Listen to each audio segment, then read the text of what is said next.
J'ai trouvé ma femme Rachel en train d'embrasser le père de la mariée derrière la chapelle, 5 minutes avant le début de la cérémonie. Ses mains étaient sous sa robe, son smoking était froissé, tandis qu'elle gémissait doucement contre le mur de briques. 23 ans de mariage s'effondraient en un baiser humide que je n'aurais jamais dû voir. Ma première réaction a été de crier, de faire un scandale, de casser la figure à ce salaud. Mais quelque chose m'a paralysé. C'était peut-être la façon dont Rachel m'a regardé lorsqu'elle m'a vu, sans surprise, sans honte. Juste ce sourire froid que je connaissais trop bien. Jim. La voix de mon frère Kyle a surgi de nulle part. Il a posé sa main sur mon épaule, m'éloignant de la scène. Il faut qu'on parle. Je m'appelle Jim Patterson et, à 47 ans, je viens de découvrir que toute ma vie n'était qu'un mensonge élaboré. Kyle m'a entraîné dans une salle vide de l'église, a verrouillé la porte et m'a regardé avec une expression que je n'avais jamais vue auparavant. Tu savais déjà, ai-je murmuré, plus comme une affirmation que comme une question. Kyle a acquiescé lentement. Depuis 6 mois. Mais Jim, cela va bien au-delà d'une simple trahison. Ce que tu viens de voir n'est que la partie émergée de l'iceberg. Il a sorti une épaisse enveloppe de la poche intérieure de sa veste.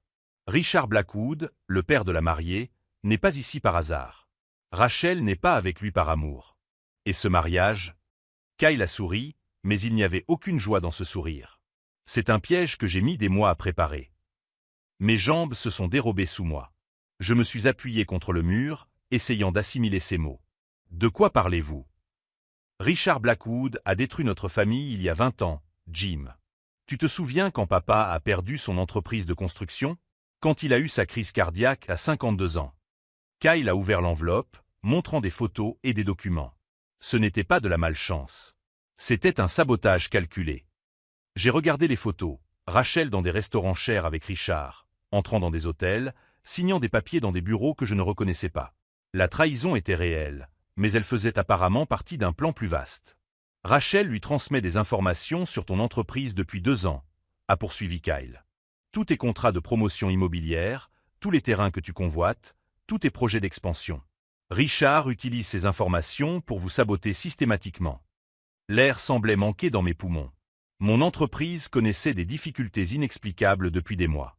Des contrats qui semblaient garantis m'échappaient à la dernière minute. Des terrains que je négociais depuis des semaines étaient mystérieusement vendus à des concurrents. Pourquoi ne m'as-tu pas dit ça avant? Ma voix était rauque. Kyle m'a tendu un enregistrement sur son téléphone portable. Parce que j'avais besoin de preuves irréfutables. Et parce que je savais que tu ferais une bêtise si tu la prenais trop tôt. Il a appuyé sur « Play ». La voix de Rachel résonnait clairement « Jim est un idiot, Richard. Il me fait entièrement confiance. J'ai déjà obtenu les contrats de la zone nord et le projet du centre commercial. De combien de temps as-tu besoin ?» La voix grave de Richard répondit « Encore quelques mois. Quand son entreprise sera dans le rouge, je lui proposerai un partenariat. Je rachèterai tout pour une bouchée de pain. Après ça, tu pourras te débarrasser de lui comme tu veux. » Leur rire me brûlait les oreilles comme de l'acide. « Aujourd'hui, ce n'est pas seulement mon mariage, mon frère, » murmura Kyle en rangeant son téléphone. « C'est le jour où notre famille prend enfin sa revanche. Et tu viens de devenir la pièce maîtresse du plan. Si vous ressentez la même colère et la même incrédulité que moi à ce moment-là, n'oubliez pas de vous abonner à la chaîne, car ce qui s'est passé ensuite a dépassé toute vengeance que vous pouvez imaginer. » Kyle regarda par la fenêtre. La cérémonie était sur le point de commencer. « Maintenant, tu dois choisir, Jim. Tu peux faire scandale et tout perdre, ou tu peux me faire confiance et regarder nos ennemis s'effondrer d'une manière qu'ils n'oublieront jamais. » Lorsque la musique de la marche nuptiale commença à jouer, je ne savais pas encore que ce serait la dernière fois que Richard Blackwood et Rachel souriraient. Richard Blackwood n'est pas seulement un homme riche qui collectionne les jeunes épouses, a poursuivi Kyle en étalant d'autres photos sur la table du salon vide. C'est un prédateur systématique qui détruit des familles entières pour le plaisir. Les photos montraient Richard à différentes époques. Un homme d'une 50aine d'années, aux cheveux gris toujours impeccables, arborant des sourires calculés pour les photographes mondains. Mais ce qui m'a glacé le sang, ce sont les autres images. Notre ancienne entreprise de construction en cours de démolition, papa emmené en ambulance le jour de sa crise cardiaque, notre mère en larmes à ses funérailles. Tu te souviens de Richardson Construction? Kyle a pointé du doigt un document. L'entreprise qui nous a fait perdre le plus gros contrat de notre histoire. Comment pourrais-je l'oublier? 40 millions de dollars pour construire le nouveau centre médical de la ville. Papa avait travaillé 6 mois sur l'offre. Nous étions sûrs de l'avoir. Richardson Construction était une société fantôme de Richard Blackwood. Il a découvert notre proposition grâce à quelqu'un de l'intérieur, a baissé le prix de exactement 10%, puis a simplement disparu avec l'argent de l'acompte. Kyle a retourné une autre photo. 3 familles ont perdu leur maison lorsque les paiements ont été retardés. Papa a dû vendre le matériel pour couvrir les salaires des employés. Ma gorge s'est serrée. Je me souvenais de ces mois-là. Papa avait vieilli de 10 ans en 6 semaines. Il avait cessé de sourire, cessé de faire des blagues au dîner. Maman avait commencé à faire des doubles journées à l'épicerie pour aider à payer les factures. Et ce n'était que le début, dit Kyle en prenant une vieille cassette audio. Après que papa ait perdu le contrat, Richard a lancé une campagne systématique de destruction. Il appelait les fournisseurs pour leur dire que nous n'étions pas fiables. Il répandait des rumeurs sur notre situation financière. Il proposait des prix impossibles pour nous écarter d'autres projets. Il a mis la cassette dans un vieux magnétophone. La voix qui en est sortie m'a fait trembler de rage. Patterson Construction est en faillite, a déclaré clairement la voix de Richard. J'ai entendu dire qu'il ne pouvait même plus payer les matériaux comptants. Tu ne veux pas t'associer à des perdants comme ça, n'est-ce pas, Tommy? C'était une conversation avec Tommy Henriksen, notre ancien fournisseur de bois. Un homme que nous connaissions depuis 15 ans, qui nous a abandonnés du jour au lendemain sans explication. Papa n'a jamais su ça. Ai-je demandé, la voix rauque d'émotion. Il s'en doutait, mais il n'avait aucune preuve. Et Richard était trop intelligent pour laisser des traces évidentes. Kyle arrêta l'enregistrement. La crise cardiaque de papa n'était pas due au stress normal lié aux affaires, Jim. C'était un homme de 52 ans qui découvrait que 20 ans de travail honnête avaient été détruits par un sociopathe qui considérait notre famille comme un obstacle amusant. Je fermai les yeux, me remémorant les funérailles. Richard Blackwood était là, au fond de l'église, vêtu d'un costume coûteux et affichant une expression de tristesse que je réalisais maintenant être complètement fausse. Il était venu assister au résultat de son propre travail. Comment as-tu découvert tout cela? Kyle a souri amèrement. Tu te souviens quand j'ai obtenu cet emploi chez Blackwood Industries il y a 5 ans? Ce n'était pas une coïncidence. J'ai passé 3 ans à gagner leur confiance, à obtenir des promotions, à obtenir l'accès. J'ai découvert que Richard fait cela depuis des décennies. Il a un dossier sur son ordinateur intitulé « Projet de nettoyage ». Ce sont des familles et des entreprises qu'il considère comme des obstacles à ses projets immobiliers. Il m'a montré des captures d'écran de mai. Des dizaines de mai. La famille Morrison, qui a perdu la ferme qui appartenait à la famille depuis 100 ans. Les frères Garcia, qui ont vu leur atelier mécanique être mystérieusement condamné par la mairie. La veuve Johnson, qui a été contrainte de vendre sa maison pour une fraction de sa valeur après que des problèmes structurels soient apparus de nulle part. Toutes ces propriétés appartiennent désormais à Richard ou à l'une de ses sociétés fantômes, a expliqué Kyle. Il utilise notre traumatisme, notre douleur, notre besoin désespéré de vendre pour bâtir un empire fondé sur la misère des autres. Ma colère bouillonnait, mais une question persistait. Et Rachel, comment s'inscrit-elle dans tout cela? Kyle a hésité, comme si c'était la partie la plus difficile à raconter. Rachel l'a rencontrée lors d'une soirée caritative il y a 2 ans. Richard a le don d'identifier les vulnérabilités. Il a remarqué que son mariage traversait une période difficile. C'était vrai. Il y a 2 ans, nous avions traversé une crise. Des problèmes au travail, des disputes à propos d'argent, des nuits où nous ne nous parlions presque pas. Je pensais que nous avions surmonté cela. Richard a offert à Rachel quelque chose que vous ne pouviez pas lui offrir. L'aventure, le luxe, le sentiment d'être désiré par un homme puissant. Mais le véritable prix pour elle était l'information. Chaque contrat que vous signez, chaque terrain que vous envisagez d'acheter, chaque réunion importante. Rachel lui rapporte tout. Kyle m'a montré des relevés bancaires. Des virements mensuels de 10 000 $ sur un compte au nom de Rachel. Toujours quelques jours après mes réunions les plus importantes. L'appartement qu'il lui a loué en centre-ville. Les bijoux coûteux qu'elle te cache. Les voyages d'affaires qui n'ont jamais aucun sens. Kyle a rassemblé les papiers. Votre femme n'est pas seulement une adultère, Jim. C'est une espionne d'entreprise payée pour vous détruire lentement. L'air semblait avoir été aspiré de la pièce. 23 ans de mariage. 2 filles à l'université qui adoraient leur mère. Vacances en famille, anniversaires, moments intimes, tout était contaminé par le mensonge. Pourquoi ferait-elle cela? Pour l'argent? Richard lui a promis 50% de son entreprise lorsqu'il aura réussi à l'acheter pour quelques centimes. Rachel ne te trompe pas seulement, Jim. Elle parie sur ton échec total. Dehors, j'entendais la musique de la cérémonie devenir plus forte. La marche nuptiale commençait. Dans quelques minutes, Kyle descendrait l'allée pour épouser Jessica, la fille de Richard Blackwood. « Et ta fiancée » demandai-je. Jessica est-elle au courant? Kyle sourit, et cette fois, il y avait quelque chose de dangereux dans ce sourire. Jessica ne sait rien des affaires louches de son père. Mais elle sait tout le reste. Les ex-épouses qui ont mystérieusement disparu. L'argent caché dans des paradis fiscaux. Les pots de vin versés à des fonctionnaires. Il prit un autre magnétophone, celui-ci avec une nouvelle cassette. Jessica enregistre ses conversations avec son père depuis 6 mois. Elle a découvert qu'il prévoit de se débarrasser d'elle après qu'elle aura signé des documents de routine après le mariage. Des documents qui transféreraient tout l'héritage de sa mère décédée sur un compte contrôlé par lui. Mon frère allait épouser une femme qui détestait son propre père autant que nous. Aujourd'hui, ce n'est pas seulement ma vengeance, Jim. C'est un piège que 3 personnes différentes ont tendu au même monstre. Kyle rangea les documents.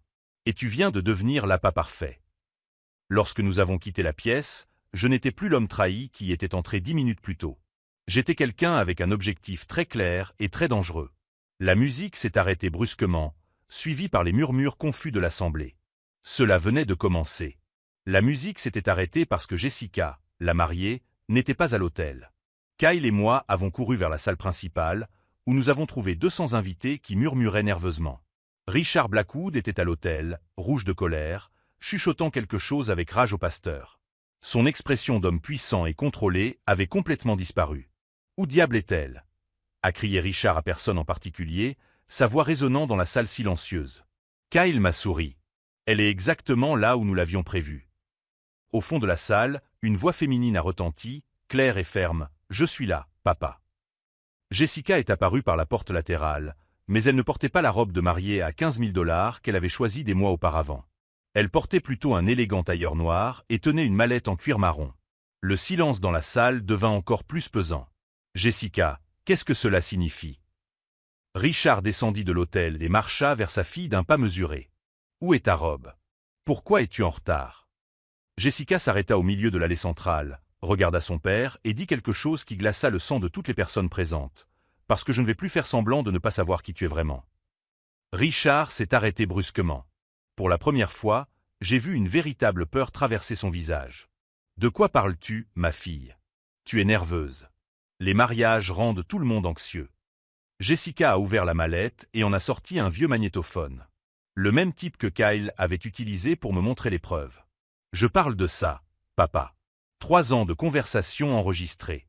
3 ans à documenter chaque crime que tu as commis. » Elle appuya sur le bouton « Play ». La voix de Richard résonna dans les haut-parleurs de l'église. La veuve Johnson se montre difficile concernant la vente de la maison. Il est peut-être temps que quelques problèmes structurels apparaissent. Tu connais cet inspecteur qui me doit une faveur? Un murmure de choc parcourut l'assemblée. Je reconnus plusieurs personnes qui avaient été mentionnées dans l'enquête de Kyle. Elles entendaient pour la première fois la preuve que leur tragédie n'était pas des accidents. « Arrête ça immédiatement !» cria Richard en se précipitant vers sa fille. Mais Kyle fut plus rapide. Il s'interposa entre le père et la fille, et pour la première fois, je vis mon frère tel qu'il était devenu ces dernières années. Calculateur, déterminé et totalement intrépide. « En fait, Richard, je pense qu'elle devrait continuer. » Richard me regarda, puis Kyle, puis Jessica. Pour la première fois en 20 ans, il se trouvait dans une pièce où il ne contrôlait pas la situation. « Vous avez planifié ça, » murmura-t-il, la compréhension se dessinant dans ses yeux. « Vous 3. »« En fait, nous sommes 4, » l'interrompit Kyle. C'est alors que Rachel apparut à la porte de l'église. Mais elle n'était pas seule. 2 agents fédéraux la flanquaient, et ses mains étaient menottées dans son dos. Ses yeux étaient rouges, son visage était maculé de larmes, et toute l'arrogance que j'avais vue plus tôt avait complètement disparu. Richard Blackwood, annonça l'un des agents d'une voix empreinte d'autorité, « Vous êtes arrêté pour complot, fraude d'entreprise, corruption de fonctionnaires et extorsion. » La salle a éclaté en murmures. Les gens se sont levés de leurs chaises, essayant de comprendre ce qui se passait. Certains invités ont commencé à partir, d'autres ont sorti leur téléphone pour filmer. Mais je ne pouvais pas quitter Rachel des yeux. 23 ans de mariage. 2 filles.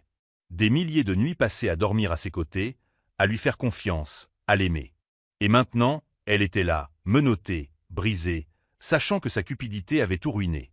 Lorsque nos regards se sont croisés, elle s'est mise à pleurer plus fort. Jim, a-t-elle crié au milieu du chaos. Jim, je peux t'expliquer. Il m'a forcé. Il a dit qu'il te ferait du mal si je ne coopérais pas. Des mensonges. Même maintenant, même en prison, elle essayait encore de me manipuler.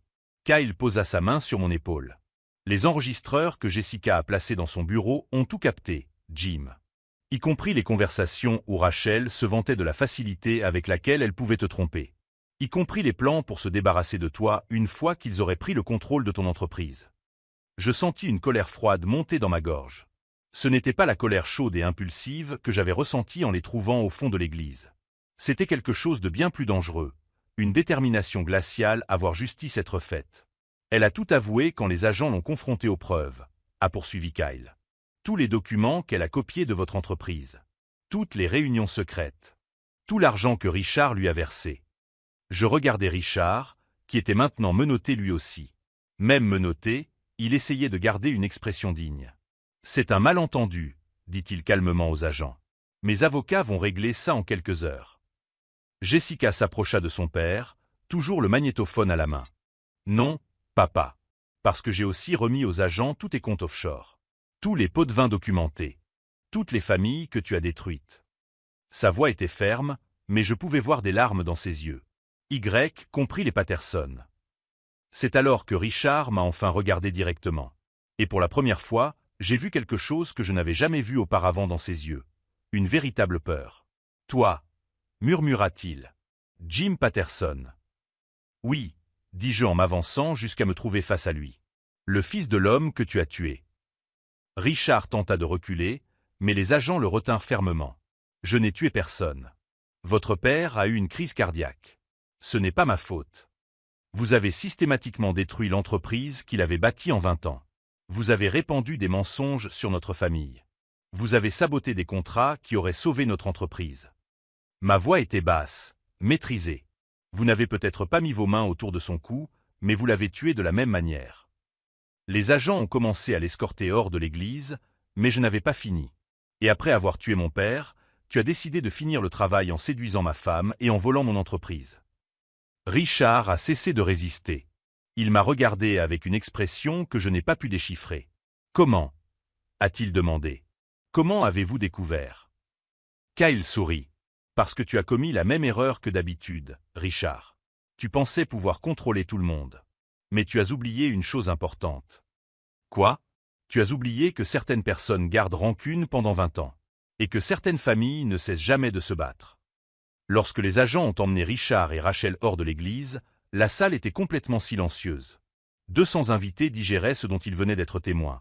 Non seulement un mariage annulé, mais aussi la chute de l'un des hommes les plus puissants de la ville. Jessica s'est approchée de moi et a sorti quelque chose de son sac. C'est pour toi, Jim. C'était un acte de propriété. L'acte de propriété du terrain où se trouvait l'ancien bureau de notre entreprise de construction. Le terrain que Richard avait acheté pour quelques centimes après la faillite. Mon père n'a pas seulement laissé des dettes quand il est mort, expliqua Jessica. Il a laissé quelques propriétés à mon nom dont même lui ne se souvenait plus. Celle-ci en fait partie. Et maintenant, elle est à toi. Je pris l'acte de propriété avec des mains tremblantes. 20 ans. 20 ans depuis que nous avions dû tout vendre. Pourquoi ? Demandai-je. Jessica sourit, mais c'était un sourire triste. Parce que certaines choses doivent revenir à leur propriétaire légitime. Et parce que ma famille doit beaucoup à la vôtre. Lorsque je quittais l'église cet après-midi-là, je n'étais plus l'homme trahi qui y était entré quelques heures plus tôt. J'étais quelqu'un qui avait vu justice être faite après 2 décennies d'attente. Mais la véritable surprise était encore à venir. Et elle allait changer tout ce que je pensais savoir sur la vengeance. 3 jours après l'arrestation, j'étais assis dans le bureau de mon entreprise, regardant une pile de documents qui allaient changer tout ce que je pensais savoir sur ma propre vie. Kyle avait apporté d'autres preuves. Une boîte entière de fichiers que Jessica avait secrètement copiés depuis l'ordinateur de Richard avant la cérémonie. Et ce que nous avons trouvé à l'intérieur a fait passer tout ce qui s'était passé à l'église pour le premier acte d'une pièce bien plus sinistre. « Jim, tu dois voir ça », m'a dit Kyle en étalant des photos sur mon bureau. Richard ne détruisait pas seulement notre famille. Il bâtissait tout un empire sur les cadavres d'eau, moins 15 familles différentes. Les photos montraient des propriétés dans toute la ville, des maisons anciennes, des terrains commerciaux, des fermes familiales. Chacune était accompagnée d'une petite note manuscrite, projet de nettoyage terminé, suivi d'une date. La famille Morrison, tu te souviens? Kyle a pointé du doigt une photo de l'ancienne ferme de maïs. Richard n'a pas seulement acheté la propriété après leur faillite. Il a provoqué leur faillite. Il a contaminé la nappe phréatique avec des produits chimiques industriels. J'ai senti mon estomac se nouer. Je connaissais Tom Morrison depuis l'école. Un homme honnête qui avait tout perdu en quelques mois lorsque ses récoltes avaient commencé à mourir sans explication. Et ici, a poursuivi Kyle en montrant une autre photo. L'atelier des frères Garcia. Richard a soudoyé un inspecteur municipal pour créer des problèmes structurels inexistants. Ils ont dû vendre pour 10 cents le dollar. Mais c'est le dossier suivant qui m'a complètement coupé le souffle.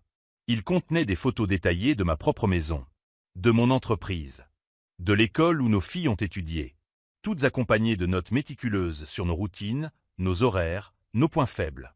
Ils nous observaient depuis bien plus longtemps que nous ne l'imaginions, a déclaré Kyle d'une voix basse. Et Jim, il y a plus. Il m'a tendu un enregistreur numérique. Jessica a trouvé ça dans le coffre-fort personnel de son père. Ce sont des conversations entre Richard et Rachel au cours des 2 dernières années. Appuyer sur Play a été l'une des choses les plus difficiles que j'ai jamais faites. La voix de Rachel résonnait clairement. Jim me fait entièrement confiance, Richard. Hier encore, il m'a montré les plans du nouveau centre commercial dans l'Est. J'ai déjà tout photographié. Parfait, répondit la voix de Richard. Avec ces informations, je peux garantir que notre société fantôme fera une offre irrésistible. Lorsque Jim perdra ce contrat, il sera tellement désespéré qu'il acceptera n'importe quel partenariat que nous lui proposerons. Et après ça? Demanda Rachel. Après ça, tu te débarrasses de lui. Un accident, un divorce brutal, peu importe. L'important, c'est qu'il disparaisse de l'équation. L'entreprise deviendra nôtre, et tu auras ta part. J'ai éteint le magnétophone. Mes mains tremblaient. 23 ans de mariage. 2 filles qui adoraient leur mère. Et pendant 2 années entières, Rachel avait planifié non seulement de me trahir financièrement, mais aussi de m'éliminer complètement. Il y a plus, dit Kyle avec hésitation. Jim, tu ne vas pas aimer ça. Il me montra des relevés bancaires. Rachel n'avait pas seulement reçu les 10 000 $ mensuels que nous connaissions déjà. Elle avait reçu un paiement supplémentaire de 50 000 $ intitulé « Frais d'élimination ». Élimination de quoi? Demandai-je, même si je connaissais déjà la réponse. Kyle me regarda droit dans les yeux. De toi, Jim. Ils ont versé 50 000 $ à Rachel à titre d'avance pour s'assurer que tu disparaîtras définitivement après qu'ils auront mis la main sur ton entreprise. J'eus l'impression que l'air quittait mes poumons. Ce n'était pas seulement de la trahison. C'était un complot en vue de commettre un meurtre. Rachel, qui a dormi à mes côtés pendant plus de 2 décennies, était payée pour me tuer, ai-je murmuré, plus pour moi-même que pour Kyle. Et elle l'aurait fait, a confirmé Kyle. Si nous ne l'avions pas découvert avant. Je me suis levé et me suis dirigé vers la fenêtre du bureau. Dehors, la ville continuait à vivre normalement. Les gens allaient au travail, les enfants jouaient dans les parcs, les familles dînaient ensemble. Une vie normale que je n'aurai plus jamais. Ils sont en prison, dis-je. Richard et Rachel. Cela devrait suffire. Non, répondit Kyle.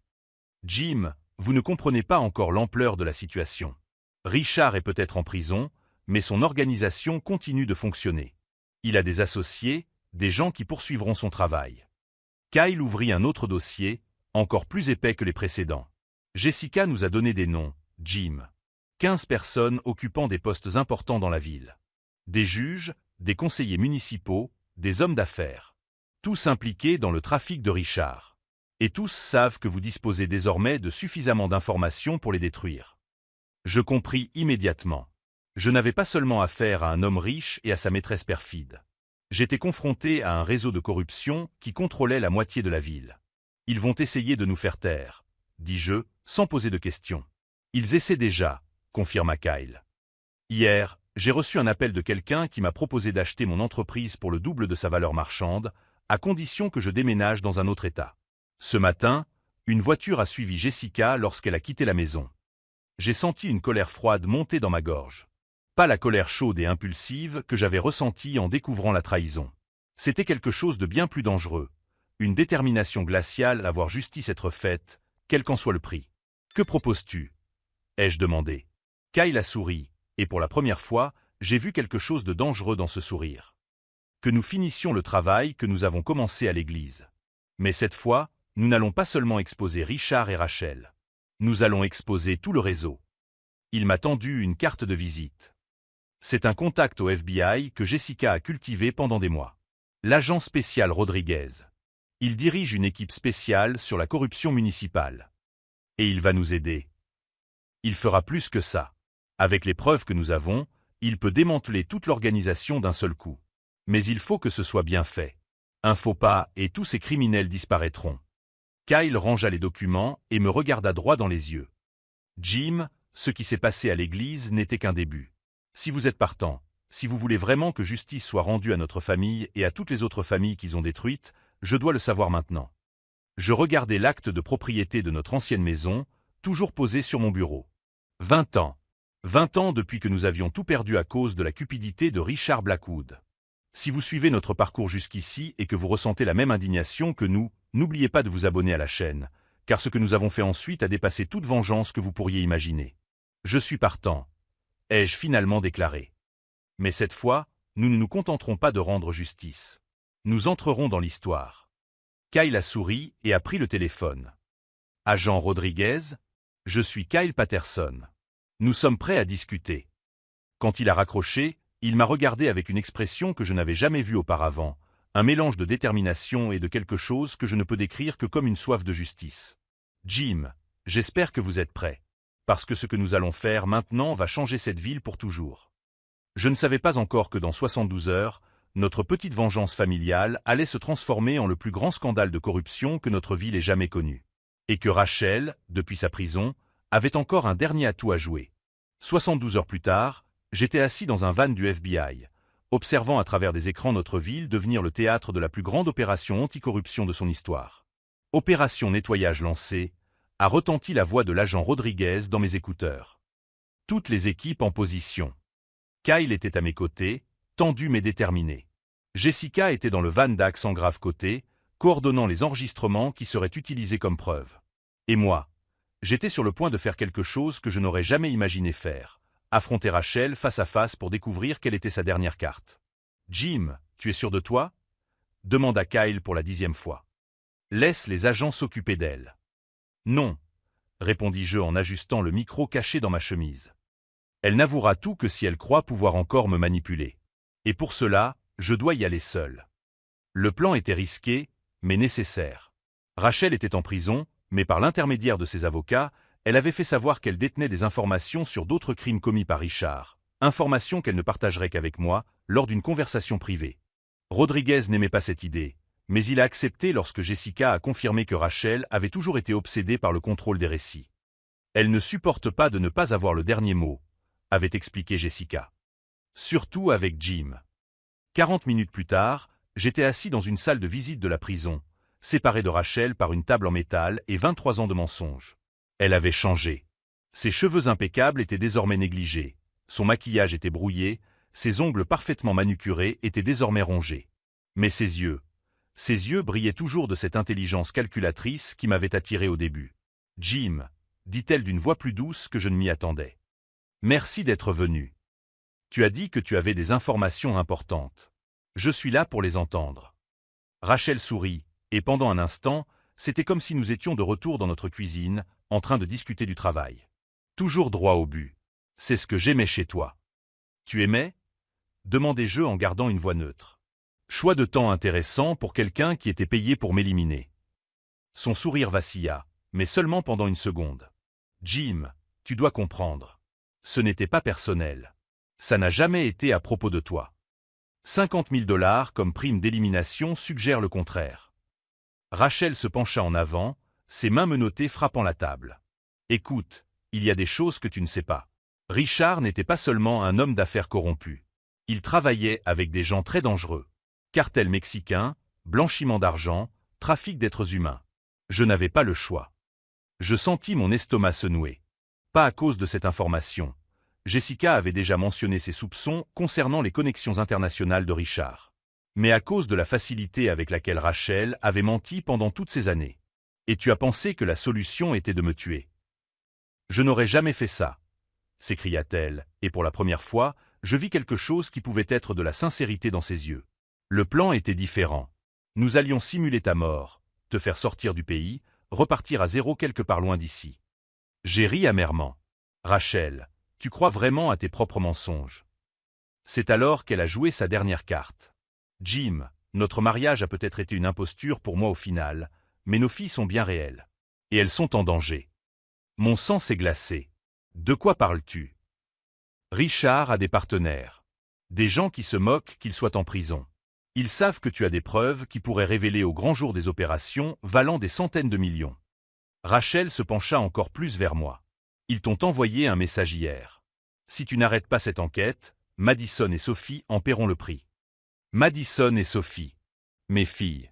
L'une à l'université du Michigan, l'autre à Cornell. Loin, mais pas intouchable. Vous mentez, dis-je, mais ma voix trahissait mon incertitude. Rachel sortit quelque chose de sa poche. Un morceau de papier qu'elle avait réussi à cacher pendant la fouille. C'était une photo. Madison sortant de la bibliothèque de l'université, avec un cercle rouge autour de sa tête. Cela m'est parvenu hier par l'intermédiaire de mon avocat, murmura Rachel. Jim, j'ai peut-être fait des choses terribles, mais je ne mettrai jamais nos filles en danger. Tu dois arrêter cette enquête. Maintenant. Pendant un instant, 23 ans d'histoire familiale ont envahi mon esprit. Madison faisant ses premiers pas. Sophie remportant le concours scientifique à l'école. Toutes deux m'appelant chaque semaine pour me parler de leurs cours, de leurs petits amis, de leurs rêves d'avenir. Puis je me suis souvenu où j'étais. Et qui était avec moi. Rachel, dis-je calmement, il y a une chose que tu ignores à propos de ma conversation avec le FBI. Quoi? Ils protégeaient déjà Madison et Sophie depuis 3 jours. Des agents fédéraux déguisés en étudiants, en professeurs, en agents de sécurité. Nos filles sont en sécurité. Le visage de Rachel pâlit complètement. Et ce n'est pas tout, ai-je poursuivi, savourant l'instant. Cette photo? Elle a été prise par un agent fédéral. Comme appât. Pour voir si tu essaierais d'utiliser nos filles comme monnaie d'échange. Rachel a essayé de se lever, mais les menottes la maintenaient attachée à la chaise. C'est impossible. Mon avocat. Votre avocat travaille avec le FBI depuis 2 semaines. Toutes vos conversations ont été enregistrées. Tous vos messages ont été interceptés. C'est alors que la porte s'est ouverte et que Rodriguez est entré, suivi de 2 autres agents. Madame Patterson, dit Rodriguez d'un ton formel, vous êtes accusée de complot en vue d'un enlèvement, d'extorsion et de terrorisme intérieur. Les menaces proférées à l'encontre de vos filles ont été consignées et seront utilisées comme preuve supplémentaire. Rachel me regarda avec une expression que je n'avais jamais vue auparavant, non pas de la colère ou de la frustration, mais une véritable défaite. Comment? Murmura-t-elle. Vous avez toujours sous-estimé votre entourage, Rachel. Vous pensiez que Jessica n'était qu'une fille riche et gâtée. Vous pensiez que Kyle n'était que mon frère protecteur. Vous pensiez que je n'étais qu'un mari naïf. Je me levai de ma chaise. Mais surtout, vous pensiez qu'après 23 ans, je ne saurais pas quand vous mentiez. Rodriguez passa de nouvelles menottes à Rachel et commença à l'escorter vers la sortie. « Jim !» cria-t-elle une dernière fois. « Tu ne comprends pas. Il y a d'autres personnes impliquées. Des personnes qui vont te retrouver. » « Elles m'ont déjà retrouvé, » répondis-je calmement. « Et maintenant, elles sont également en train d'être arrêtées. » À travers la petite fenêtre de la salle de visite, je pouvais voir des fourgons du FBI arriver à l'extérieur. L'opération simultanée se déroulait dans toute la ville. 15 arrestations en même temps, sur la base des informations fournies par Jessica. Quand je suis retourné au fourgon, Kyle m'a serré fort dans ses bras. « Comment te sens-tu » m'a-t-il demandé. J'ai regardé les écrans, voyant notre ville enfin débarrassée de la corruption qui l'avait empoisonnée pendant des décennies. J'ai vu Richard être transféré dans une prison fédérale. J'ai vu Rachel réaliser que sa dernière manipulation avait complètement échoué. J'ai l'impression que papa peut enfin reposer en paix. Kyle a souri. Et maman aussi. C'est alors que Rodriguez s'est approché, retirant ses écouteurs. Caballero, officiellement, l'opération nettoyage a été un succès total. 15 personnes arrêtées, 2 organisations criminelles démantelées, des dizaines de victimes qui vont enfin obtenir justice. Et officieusement? Ai-je demandé. Rodriguez sourit. Officieusement, vous venez de montrer comment une famille déterminée peut changer toute une ville. Lorsque nous sommes rentrés à la maison ce soir-là, une dernière surprise nous attendait. Une enveloppe qui avait été livrée pendant la journée. À l'intérieur, une lettre manuscrite de Tom Morrison, le fermier qui avait tout perdu à cause de Richard des années auparavant. « Jim, J'ai entendu aux informations ce que vous avez fait. Je ne sais pas comment vous remercier. Ma famille peut enfin reconstruire sa vie. Vous trouverez ci-joint l'acte de propriété de 40 acres de notre ancienne propriété. Ce n'est pas grand-chose, mais c'est notre cadeau à la famille qui nous a rendu notre dignité. Kyle et moi avons lu la lettre en silence. Des larmes coulaient sur mon visage. 23 ans de mensonges avaient pris fin. 20 ans d'injustice avaient été corrigés. Et pour la première fois depuis des décennies, notre ville pouvait respirer librement. Mais une dernière révélation nous attendait encore. Une révélation qui allait changer tout ce que je pensais savoir sûr qui était réellement derrière tout cela. 6 mois plus tard, j'étais au tribunal fédéral lorsque le juge a lu les sentences finales. Richard Blackwood, cette cour vous condamne à 25 ans de prison sans possibilité de libération conditionnelle pour complot, fraude à grande échelle, corruption et meurtre au premier degré. Richard n'a montré aucune émotion. Il a simplement regardé droit devant lui, les mains menottées posées sur ses genoux. L'homme qui avait contrôlé notre ville pendant des décennies portait désormais un uniforme orange de prisonnier. Rachel Patterson, cette cour vous condamne à 15 ans de prison pour complot, extorsion et tentative de meurtre. Rachel, en revanche, s'est complètement effondrée. Ses sanglots ont résonné dans la salle d'audience silencieuse. Lorsque nos regards se sont croisés pour la dernière fois, je n'ai plus vu la femme calculatrice qui avait dormi à mes côtés pendant 23 ans. Je ne voyais qu'une personne brisée qui avait tout misé sur la mauvaise carte. Kyle, assis à côté de moi, m'a serré la main lorsque le juge a frappé son marteau. Nous clôturons ainsi la plus grande affaire de corruption de l'histoire de cette ville, a déclaré le juge. Que cela serve d'exemple à tous ceux qui se croient au-dessus des lois. À l'extérieur du tribunal, une foule de journalistes nous attendait. Mais il n'y avait pas que des journalistes, il y avait aussi des dizaines de personnes dont Richard avait détruit la vie au fil des ans. Tom Morrison, le fermier, s'est approché le premier. Ses yeux étaient remplis de larmes. Jim, Kyle, vous nous avez rendu notre dignité. Ma famille peut enfin reconstruire la ferme. La veuve Johnson est arrivée juste après, tenant les mains de ses petits-enfants. J'ai récupéré ma maison, a-t-elle murmuré. 40 ans dans cette maison, et je pensais l'avoir perdue pour toujours. Ils sont venus les uns après les autres. Les frères Garcia, dont l'atelier fonctionnait à nouveau. La famille Morrison, qui avait récupéré ses terres. 15 familles qui avaient retrouvé leur vie. Jessica, désormais libérée du poids d'être la fille d'un criminel, s'approcha en dernier. « Jim, il y a quelque chose que je veux que tu saches, » dit-elle en me tendant une enveloppe épaisse. « Voici le testament de ma mère biologique. Elle a laissé des instructions précises sur ce qu'il fallait faire si mon père était un jour démasqué. » J'ai ouvert l'enveloppe. À l'intérieur se trouvaient des titres de propriété, des comptes bancaires et une lettre manuscrite. À celui qui a enfin rendu justice, ces propriétés doivent être rendues à leur famille d'origine. L'argent doit être utilisé pour réparer les dommages causés. Signé, Margaret Blackwood. Kyle a souri à mes côtés. Même depuis sa tombe, elle a continué à se battre contre lui. 3 ans se sont écoulés depuis ce jour au tribunal. Notre ville a complètement changé. La propriété où se trouvait notre ancien bureau abrite désormais le centre communautaire Patterson, un lieu où les familles qui ont tout perdu peuvent bénéficier d'une aide juridique gratuite et d'un soutien pour repartir à zéro. Kyle a développé notre entreprise de construction, mais nous nous spécialisons désormais dans les projets immobiliers abordables. Le premier ensemble de maisons que nous avons construit se trouvait sur l'ancienne ferme des Morrison. 20 maisons pour des familles à faible revenu, vendues au prix coûtant.